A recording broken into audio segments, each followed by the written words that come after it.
guys, so today it is Book Review Friday, and as the title says, I am talking about Star Wars A New Dawn by John Jackson Miller. This is a prequel to the Star Wars TV show Star Wars Rebels, which is on Disney XD right now. Season 2 just premiered, and OMG is it amazing! Best trailer in history. I'm linking it down in the doobly-doo so you can see what the hype is about. Follows the story of Kanan Jarrus, who is on the run because he is a Jedi Padawan who managed to survive Order 66 when his master died. He has been hiding out, and then he comes to this backwater world in the Outer Rim, and once again, the Empire is moving in. There he meets Hera, who is recruiting for something like rebels, and together they end up fighting against the Empire and change the lives of a lot of people, especially their own.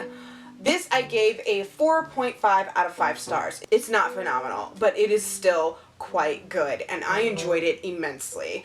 I liked getting into Kanan's head because in the TV show we mostly see Ezra. It's from Ezra's perspective. Sure, we focus on Hera and all the other characters at different times, but Ezra's the main character, and he's this boy with powers that Kanan finds and reveals Kanan is a Jedi to, and starts training to become a Jedi. But this follows Kanan. He doesn't really talk about what happened. We learned that there was something in his past that he is not too proud of after the Jedi Order was destroyed, before he met Hera and started becoming a rebel. You saw the season 2 premiere. Kanan really does not want to be a rebel as they are in the 4th, 5th, and 6th films. He doesn't want to fight in a war. He's already been there. He's already done that. And you kind of see why in this. Because of what the Clone Wars was, it was just to get Palpatine in power so that he can make an intergalactic empire. So they just kind of abandoned everyone who fought in it. But you get to see how the Clone Wars, it changed the galaxy and where Kanan's coming from. This isn't as funny as the TV show is. I think probably because the TV show is for children, and so they add in a lot more humor to keep the kids interested. This has a little more of the dark side. There isn't a rebellion going on yet. It's just the Empire grinding the galaxy underneath its boots. What the Empire's doing, people are like blown away. Like, why would they kill off an entire planet? Well, we know that they do from episode 4 when they blow up Alderaan. They really don't care about people. They only care about power. I really like also getting inside Hera's head because we actually get to see her thinking and how she has this drive. And if you've watched Clone Wars, the TV show, then you know who her dad is. Her dad is the rebel leader on Ryloth.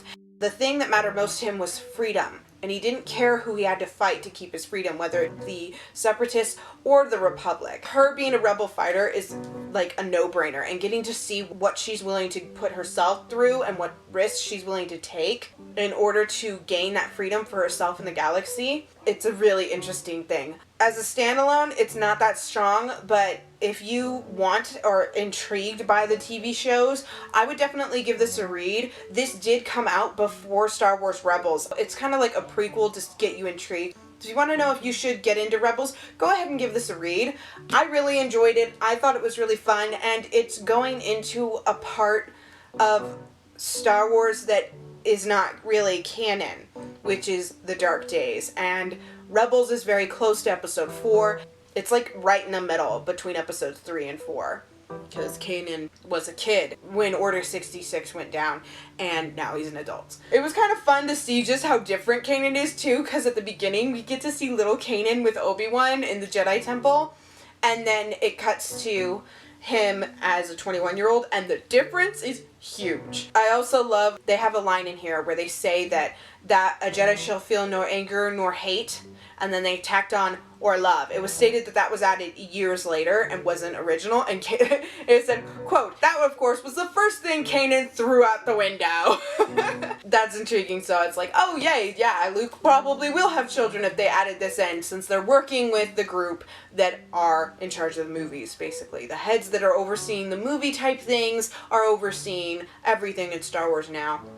So that's canon. There were no lines that really stuck out to me individually. It was more the characters, what they're willing to sacrifice for freedom. Again, it's much more somber, and I liked that. I liked that a lot. I definitely recommend this to you guys. Alright, thank you guys so much for watching. It's a short and sweet one. I don't have too much going on because, again, I have no stickies. It didn't stand out to me individually, but all in all, I enjoyed it. Good luck with your reading, and I hope you can find some good books to read, and I'll see you in the next video. Bye!